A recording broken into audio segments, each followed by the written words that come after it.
Electrical capacitance and capacitor या वैद्युत धारिता एवं संधारित्र, ये 4th लेसन है, चौथा चैप्टर आपका है।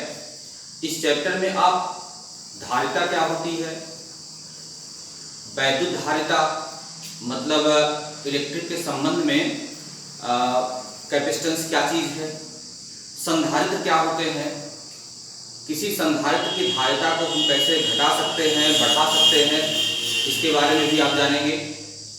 और सबसे पहले ये चैप्टर शुरू करने के पहले आपको ये जानना होगा कि चालक क्या होते हैं, कुचालक या अचालक, जिसको आप इंसुलेटर कहते हैं या डाइलेक्ट्रिक भी कहा जाता है उनको, वे कौन से पदार्थ होते हैं, क्या उनकी खासियत होती है, इनके बारे में जानने के बाद हम वैद्युत धारिता पर चर्चा करेंगे और वैद्युत धारिता पर बेस्ड संधारित्र जो होते हैं इन पर भी हम चर्चा करेंगे। ठीक है। चालक और अचालक या इंसुलेटर क्या होते हैं, ये आप पहले से जानते हैं, ये पहले से ही आप पढ़ चुके हैं। ऊष्मा के दृष्टिकोण से कहा जाए अगर तो आप क्लास 11th में पढ़ चुके हैं। चालक किसे कहते हैं, ऊष्मा के दृष्टिकोण से चालक वे पदार्थ होते हैं जिनके अंदर ऊष्मा का चालन आसानी से हो जाता है। कहने का मतलब कि ऊष्मा का प्रवाह एक स्थान से दूसरे स्थान तक इजीली हो जाए, इजी वे में हो जाए, रास्ते में अवरोध न उत्पन्न हो, वो क्या कहलाएंगे, सुचालक कहलाएंगे ऊष्मा के दृष्टिकोण से। और अगर ऊष्मा का प्रवाह न हो सके तो कुचालक कहलाएंगे। जैसे लोहे को हम पकड़ते हैं तो अगर लोहे का एक सिरा गर्म है तो दूसरा सिरा आप हाथ से नहीं पकड़ सकते, क्योंकि वो सिरा भी गर्म हो जाता है और ऊष्मा शीघ्र ही वहां तक पहुंच जाती है। लेकिन अगर लकड़ी लगी हुई है, जैसे आपका तवा होता है जिस पर आप रोटियां सेकते हैं, तो तवा आपका गर्म है तो आप लकड़ी का हत्था लगा देंगे तो आसानी से पकड़ सकते हैं, क्योंकि ऊष्मा का प्रवाह लकड़ी के अंदर नहीं हो सकता है। उसी प्रकार से वैद्युत धारा के दृष्टिकोण से चालक कौन है और कुचालक कौन है, जिनमें वैद्युत धारा का प्रवाह सुगमता से हो जाए। बेसिक चीज है, आप जानते होंगे, जिनमें वैद्युत धारा का प्रवाह सुगमता से हो जाए उन्हें हम वैद्युत धारा के दृष्टिकोण से क्या कहते हैं, चालक या वैद्युत चालक कहा जाता है उनको। और जिनमें ऊष्मा वैद्युत धारा का प्रवाह ना हो सके, कहने का मतलब धारा के मार्ग में रुकावट पैदा हो, धारा आसानी से न प्रवाहित हो सके, उन्हें इंसुलेटर कहते हैं या अचालक कहा जाता है। ये चालक और अचालक एक जो पदार्थ हमारे होते हैं, इनकी प्रकृति कैसी होती है, कहने का मतलब कि जो चालक पदार्थ होते हैं उनकी क्या विशेषता होती है और जो डाइलेक्ट्रिक होते हैं उनकी क्या विशेषता होती है, ये विशेषता आपको जाननी है। ठीक है। आपको पता है कि प्रत्येक पदार्थ जो होता है वह परमाणुओं से मिलकर बना होता है। प्रत्येक पदार्थ परमाणुओं से मिलकर के बना होता है और प्रत्येक परमाणु के बीच में क्या होता है, नाभिक होता है। ठीक है, न्यूक्लियस होता है, नाभिक होता है। और नाभिक के भीतर कौन कौन से पार्टिकल रहते हैं, प्रोटॉन रहता है और न्यूट्रॉन रहता है। ठीक है, जैसे यहाँ मैं बना दूं समझने के लिए आपको, मान लीजिए ये न्यूक्लियस है, ठीक है, नाभिक है, नाभिक के भीतर कौन होते हैं, प्रोटॉन होते हैं और न्यूट्रॉन होते हैं। ठीक है, प्रोटॉन पर कैसा चार्ज होता है, प्रोटॉन पर प्लस चार्ज होता है और न्यूट्रॉन पर कोई चार्ज नहीं होता। ठीक है, न्यूट्रॉन पर कोई चार्ज नहीं होता है, यह न्यूट्रल होता है। और प्रोटॉन पर क्या चार्ज होता है, पॉजिटिव चार्ज होता है। इस न्यूक्लियस के या नाभिक के चारों तरफ बहुत सारे वृत्तीय कक्षाओं में, ठीक है, बहुत सारे सेल होते हैं और सेल के सब सेल भी होते हैं। तो ये इलेक्ट्रॉन जो होते हैं चक्कर लगाते रहते हैं।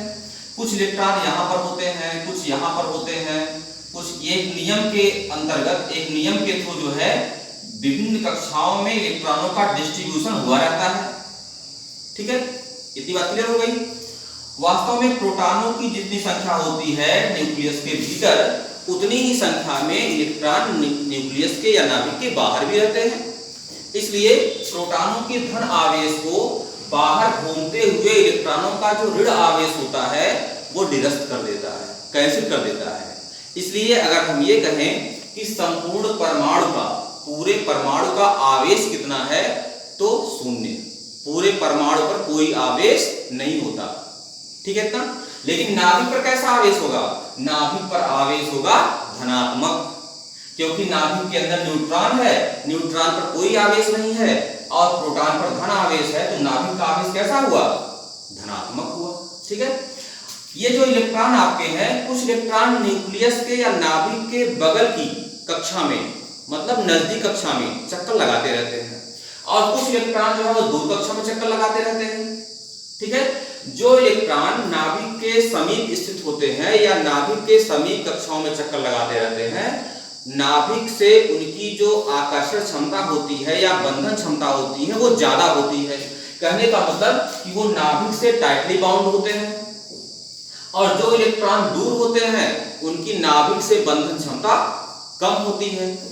ऐसे इलेक्ट्रॉन जो आउटर मोस्ट शेल में हैं, बाहरी कक्षा में हैं, वो नाभिक से मतलब दृढ़ता के साथ बंधे नहीं रहते हैं। कहने का मतलब वो नाभिक को छोड़ करके यानी परमाणु को छोड़ करके एक स्थान से दूसरे स्थान तक जाने के लिए फ्री होते हैं। ऐसे इलेक्ट्रॉन्स को हम क्या कहते हैं? फ्री इलेक्ट्रॉन कहते हैं या मुक्त इलेक्ट्रॉन कहते हैं। ठीक है। वास्तव में ये जो मुक्त इलेक्ट्रॉन है या फ्री इलेक्ट्रॉन्स हैं, यही चालन के लिए उत्तरदायी हैं। कहने का मतलब इन्हीं फ्री इलेक्ट्रॉन्स की संख्या यदि किसी नाभिक में, माफ कीजिएगा, परमाणु में अधिक है, तो ऐसे परमाणुओं से युक्त जो चालक होगा वह सुचालक की श्रेणी में आएगा। कहने का मतलब कि वैद्युत धारा का प्रवाह उसमें आसानी से हो जाएगा। तो मुक्त इलेक्ट्रॉनों की संख्या जिन पदार्थों में अधिक होती है उनमें वैद्युत धारा का प्रवाह तेजी के साथ सुगमता से होता है। ऐसे जो पदार्थ होते हैं वो कंडक्टर कहलाते हैं। और जिनमें मुक्त इलेक्ट्रॉनों की संख्या बहुत कम होती है, ऐसे पदार्थों को हम इंसुलेटर कहते हैं। क्या कहते हैं? इंसुलेटर कहते हैं, या उसी को हम डाइलेक्ट्रिक भी कहते हैं, परावैद्युत कहते हैं। मुक्त इलेक्ट्रॉनों की संख्या वास्तव में बहुत कम होती है। ठीक है ना। जो परावैद्युत पदार्थ होते हैं, अगर इनकी भी कैटेगरी हम बांट दें दो, तो परावैद्युत पदार्थ जो है वो दो प्रकार के होते हैं। कितने प्रकार के होते हैं? दो प्रकार के होते हैं। एक होते हैं अध्रुवीय परावैद्युत पदार्थ। क्या होते हैं? अध्रुवीय परावैद्युत पदार्थ, यानी नॉन पोलर डाइलेक्ट्रिक सब्सटेंसेस। एक होते हैं नॉन पोलर, कौन से होते हैं? नॉन पोलर डाइलेक्ट्रिक सब्सटेंसेस, और दूसरे होते हैं पोलर डाइलेक्ट्रिक सब्सटेंसेस। एक होते हैं नॉन पोलर, दूसरे होते हैं पोलर। नॉन पोलर क्या होते हैं? ऐसे पदार्थ, ठीक है, जिनके परमाणुओं में धन आवेश और ऋण आवेश, जिनके परमाणुओं में धन आवेश और ऋण आवेश के जो केंद्र होते हैं, आयनों के, धन आवेशित आयनों के और ऋण आवेशित आयनों के जो केंद्र होते हैं वो संपाती होते हैं, मतलब एक ही पर होते हैं। बात समझ रहे हैं ना। धन आयनों का जो केंद्र है और ऋण आयनों का जो केंद्र है वो संपाती अगर है, तो ऐसे जो सब्सटेंसेस होते हैं उनको हम क्या कहते हैं? नॉन पोलर डाइलेक्ट्रिक सब्सटेंसेस, यानी अध्रुवीय परावैद्युत पदार्थ। अध्रुवीय परावैद्युत पदार्थ, ऐसे जो पदार्थ होते हैं इनका वैद्युत द्विध्रुव आघूर्ण क्या होता है? शून्य होता है। इनका वैद्युत द्विध्रुव आघूर्ण कितना होता है? शून्य होता है। ठीक है। और जो पोलर होते हैं, ध्रुवीय परावैद्युत पदार्थ होते हैं, इनका वैद्युत द्विध्रुव आघूर्ण शून्य नहीं होता है। आपको पता होगा वैद्युत द्विध्रुव क्या होते हैं, ये फर्स्ट लेसन में बताया गया था। वैद्युत द्विध्रुव, ठीक है, दो समान और विपरीत आवेशित, ठीक है, आवेशित जो कण होते हैं उनको परस्पर अल्प दूरी पर रखा जाए तो यह जो निकाय होता है, एक जो बॉडी बन जाती है दोनों आवेशों को मिला करके, इसी को हम कहते हैं वैद्युत द्विध्रुव। इसके बारे में आपको अच्छी तरह से पहले लेसन में आप पढ़ चुके हैं, तो आपको बताया गया है। तो नॉन पोलर डाइलेक्ट्रिक सब्सटेंसेस और पोलर डाइलेक्ट्रिक सब्सटेंसेस दो तरह के सब्सटेंसेस होते हैं। ठीक है। तो इस चैप्टर में जो परावैद्युत पदार्थ होते हैं इसके बारे में, इसकी प्रकृति के बारे में भी हम अध्ययन करेंगे कि संधारित्र जो होता है, यदि इनके बीच में कोई परावैद्युत पदार्थ रख दिया जाए तो क्या उसकी धारिता पर कोई प्रभाव पड़ता है? तो इसके बारे में भी हम अध्ययन करेंगे। ठीक है, अब हम इस चैप्टर का जो पहला टॉपिक है उस पे आते हैं। क्या है? वैद्युत धारिता। क्या होती है? वैद्युत धारिता।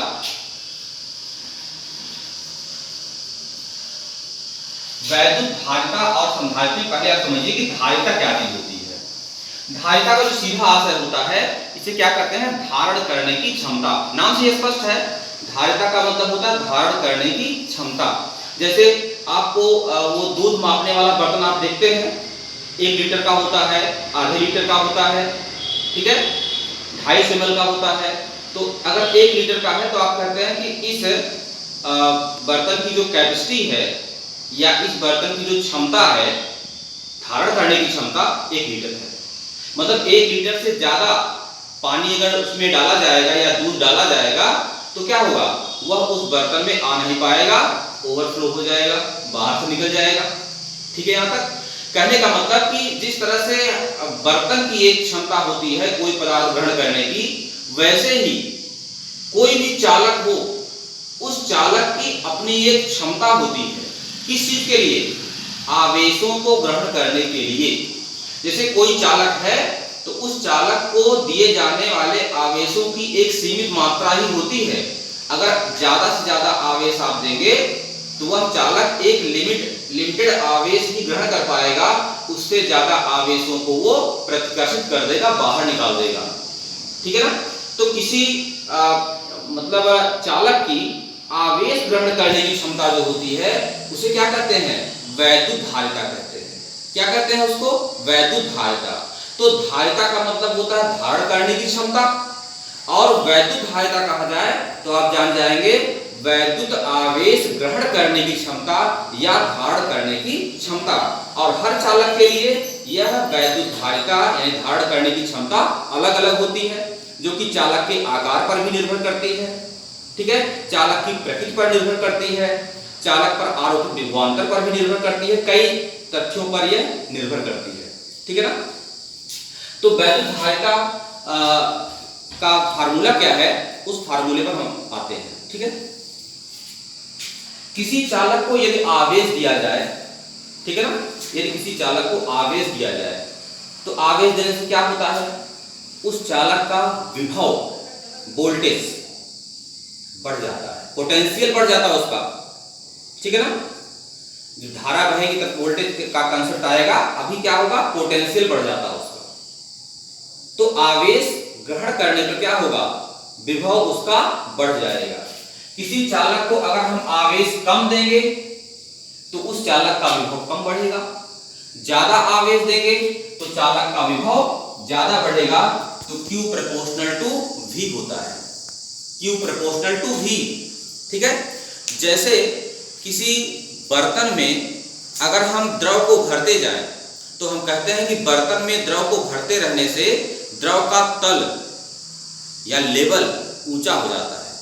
तो जैसे बर्तन में द्रव भरने से द्रव का तल ऊंचा हो जाता है, या किसी पदार्थ को लगातार ऊष्मा देते रहिए तो उस वस्तु का ताप ऊंचा हो जाता है। जैसे बर्तन में द्रव भरने से द्रव का तल ऊंचा होता है और किसी पदार्थ को ऊष्मा देने से उसका ताप ऊंचा होता है, ठीक उसी प्रकार से किसी पदार्थ को या किसी चालक को अगर हम आवेश देंगे तो उसका क्या ऊंचा होगा?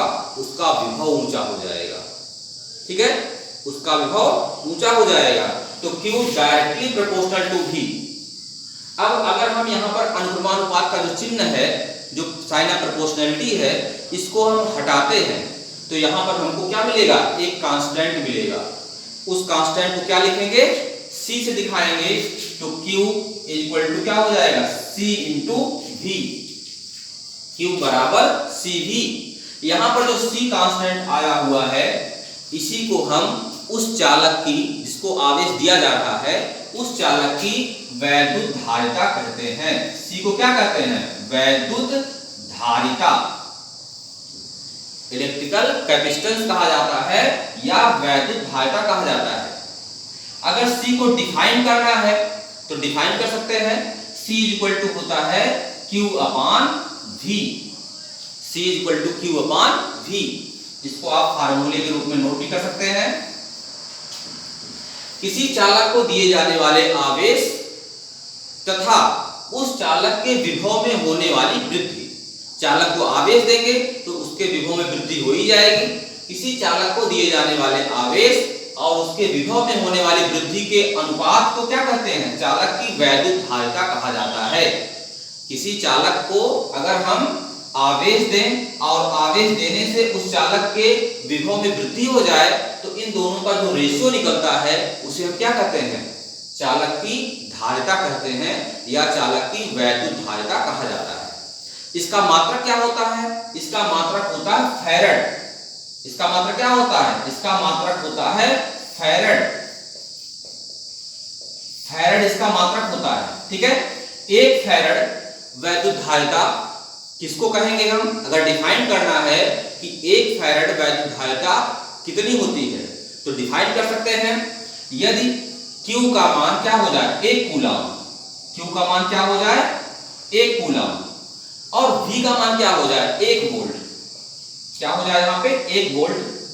Q का मान 1 कूलम और V का मान 1 वोल्ट हो जाए। ठीक है, तो यहाँ पर जो धारिता आएगी क्या आएगी? 1 फैरड धारिता हो जाएगी 1 फैरड। समझ गए बात को?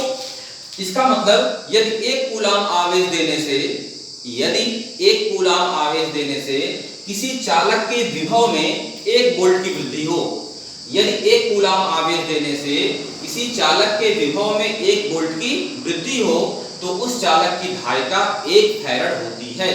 ठीक है, परिभाषा आप इसको नोट डाउन कर सकते हैं। 1 कूलम आवेश देने से यदि चालक के विभव में 1 वोल्ट की वृद्धि हो तो उस चालक की धारिता कितनी होती है? 1 फैरड के बराबर होती है। यस। फैरड वैद्युत धारिता का बड़ा मात्रक है। अगर हम छोटे मात्रक की बात करें तो फैरड से छोटे मात्रकों में मिली फैरड है, माइक्रो फैरड है और पिको फैरड है। ठीक है, मिली फैरड, माइक्रो फैरड और पिको फैरड। तो अगर मिली फैरड की बात करें तो एक millifarad is equal to 10⁻³ farad. कहने का मतलब एक फैरड में 1000 मिली फैरड होते हैं। तो 1 millifarad is equal to 10⁻³ farad. अगर माइक्रो फैरड की बात करें तो 1 माइक्रो फैरड, म्यू लगा देंगे माइक्रो हो जाएगा, 1 micro farad is equal to 10⁻⁻6 farad. और अगर पिको में आएंगे तो 1 पिको फैरड, P लिख देंगे, F लिख देंगे, पिको फैरड हो जाएगा। 1 pico farad is equal to 10⁻12 farad. तो ये क्या है? ये वैद्युत धारिता के छोटे मात्रक। ठीक है यहां तक? अच्छा, अब इसका मात्रक तो आप जान गए, क्या होता है? कूलम प्रति वोल्ट या फैरड कहते हैं उसको। वीमा भी इसकी आप निकाल सकते हैं। अगर आप वैद्युत धारिता वीमा निकालना चाहें तो वीमा भी निकाल सकते हैं। कैसे? देखिए, फैरड जो है क्या होता है? कूलम बटे वोल्ट को क्या कहते हैं? फैरड कहते हैं। कूलम बटे वोल्ट को फैरड कहते हैं। ठीक है, वोल्ट को आप लिख सकते हैं जूल प्रति कूलम। याद आ रहा है? विभव परिभाषा में बताया गया है, जूल प्रति कूलम को ही तो वोल्ट कहते हैं। तो यहां पर अगर हम कूलम लिखते हैं और वोल्ट को हम लिखते हैं जूल प्रति कूलम, तो कूलम चला जाएगा ऊपर, तो कूलम का स्क्वायर हो जाएगा और बटे जूल। कूलम की वीमा जो है आपको याद है, Q इक्वल टू IT होता है। ठीक है ना? Q इक्वल टू IT या I इक्वल टू Q/T आप जानते ही हैं। तो कूलम की जो वीमा होती है वह AT के बराबर होती है। ये धारा है, धारा का की जो वीमा होती है वो A होती है और T जो है वो समय है। तो ये AT हो जाएगा, इसका स्क्वायर, कूलम का स्क्वायर हो गया अपॉन जूल क्या है? न्यूटन मीटर को जूल कहते हैं। तो न्यूटन बल का मात्रक है और इसकी वीमा होती है mL/T⁻²। ये बल के लिए हो गया, न्यूटन की वीमा हो गई और मीटर अलग से है, L² लगा दिया हमने। अब इसको ऊपर ले जाकर के हम एडजस्ट कर लेते हैं, क्या हो जाएगा? m⁻⁻1, L ऊपर जाएगा तो हो जाएगा L-2। क्लियर हो रहा है? T⁻² ऊपर जाएगा और T 2 ऑलरेडी यहाँ पे है, क्या हो जाएगा p पावर यहाँ हो जाएगा 4, क्लियर हुआ। और a का स्क्वायर यहाँ पर है ही है, a स्क्वायर। यह इसका विमीय सूत्र है, ये वैद्युत धारिता का विमीय सूत्र है। बात क्लियर हुई? यह वैद्युत धारिता का विमीय सूत्र है। ये बात क्लियर हुई यहाँ तक? चलिए अब हम आ जाते हैं किसी गोलीय चालक की धारिता। किसी गोलीय चालक की धारिता को हम कैसे निकालते हैं? ध्यान दीजिएगा, अगर आपके पास कोई गोलीय चालक है जिसका शेप स्फेरिकल है तो उसकी धारिता को हम कैसे निकालेंगे?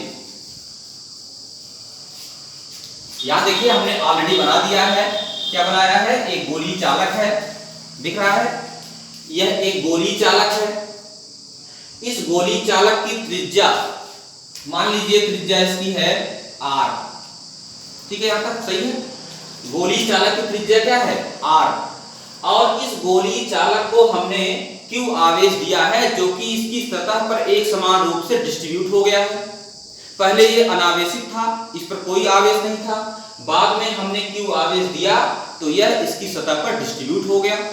तो अगर हमने आवेश दिया है तो इस चालक का विभव भी ऊंचा हो गया होगा, इस गोलीय चालक का विभव थोड़ा सा ऊंचा हो गया होगा, ठीक है। अब अगर इसका विभव ऊंचा हो गया है तो आप जानते हैं कि किसी चालक की धारिता Q/V के बराबर होती है। किसी चालक की धारिता Q/V के इक्वल होती है। मतलब किसी चालक को दिया जाने वाला आवेश अगर Q है और उसके विभव में होने वाली वृद्धि भी है तो डिवाइड कर देंगे तो क्या मिल जाएगा? उस चालक की धारिता हमको प्राप्त हो जाएगी। यहां पर जो ये गोलीय चालक है r त्रिज्या वाला, अगर हम धारिता निकाल रहे हैं तो Q आवेश देने पर इसके विभव में कितनी वृद्धि हुई है, इस वृद्धि को हम प्राप्त कर लें। पहले हमने Q आवेश दे दिया तो इसके विभव में कितनी वृद्धि हुई है, अगर ये प्राप्त कर लें तो Q/V कर देने से धारिता हम निकाल सकते हैं, ठीक है। चलिए, तो Q आवेश हमने डिस्ट्रीब्यूट कर दिया। अब इस Q आवेश के कारण इस गोले की सतह पर जो गोलीय चालक हमारा है, इस गोलीय चालक की सतह पर विभव का मान कितना हो जाएगा ये आप जानते होंगे, ठीक है। ये इसके पहले के लेसन में बताया गया है। विभव के लेसन में, इसके ठीक पहले लेसन विभव वाला है, उसमें बताया गया है कि किसी चालक को अगर Q आवेश दे दिया जाए गोलीय चालक को तो उसके सतह पर विभव का मान कितना हो जाता है, ठीक है। अगर गोलीय चालक की त्रिज्या r है, इसका मतलब गोले के केंद्र से सतह तक की दूरी r है, तो इस सतह के प्रत्येक बिंदु पर विभव एक समान होगा। इसीलिए तो ये आपकी जो बल रेखाएं हैं वह रेडियल जा रही हैं, त्रिज्या जा रही हैं, ठीक है।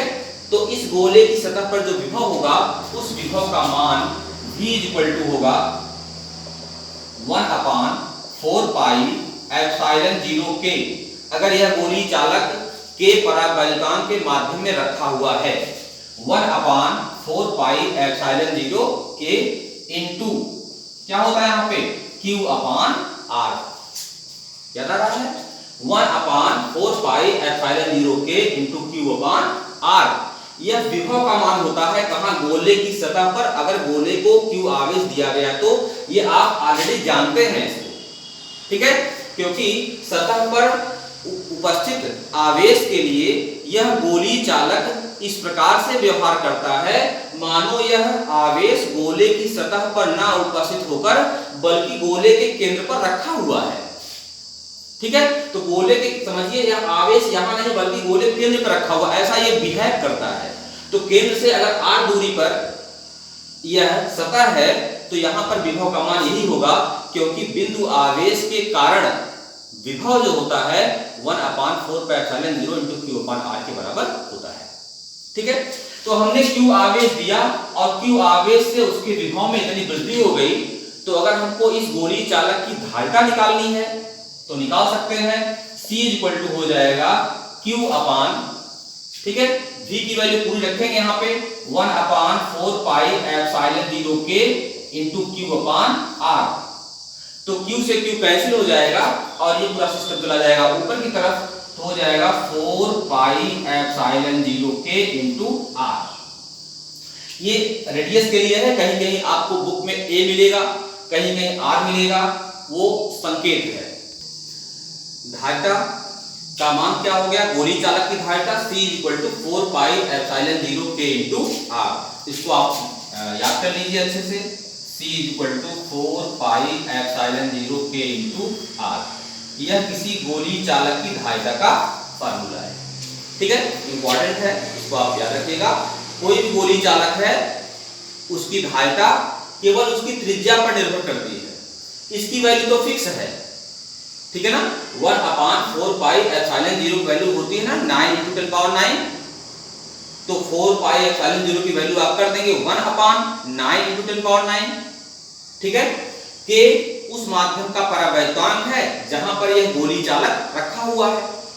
यदि यह गोली चालक निर्वात या वायु में रखा हुआ है तो निर्वात या वायु के लिए परावैद्युतांक के का मान 1 होता है। तो उस अवस्था में C जो धारिता है, किसकी धारिता, इस गोली चालक की धारिता, इसको हम डिनोट करते हैं C0 से। C0 जहां लिख दिया जाए, जान जाइए कि निर्वात या वायु के लिए यह माध्यम निर्वात या वायु है जहां वह गोली चालक रखा हुआ है। तो C0 की वैल्यू हो जाएगी 4 पाई एप्सिलॉन 0 R। K को हम हटा देंगे, K को हटा देंगे तो C0 की वैल्यू हो जाएगी 4 पाई एप्सिलॉन 0 R। इतनी बात क्लियर हुई। यह निर्वात या वायु के लिए है और यह अन्य किसी माध्यम के लिए है।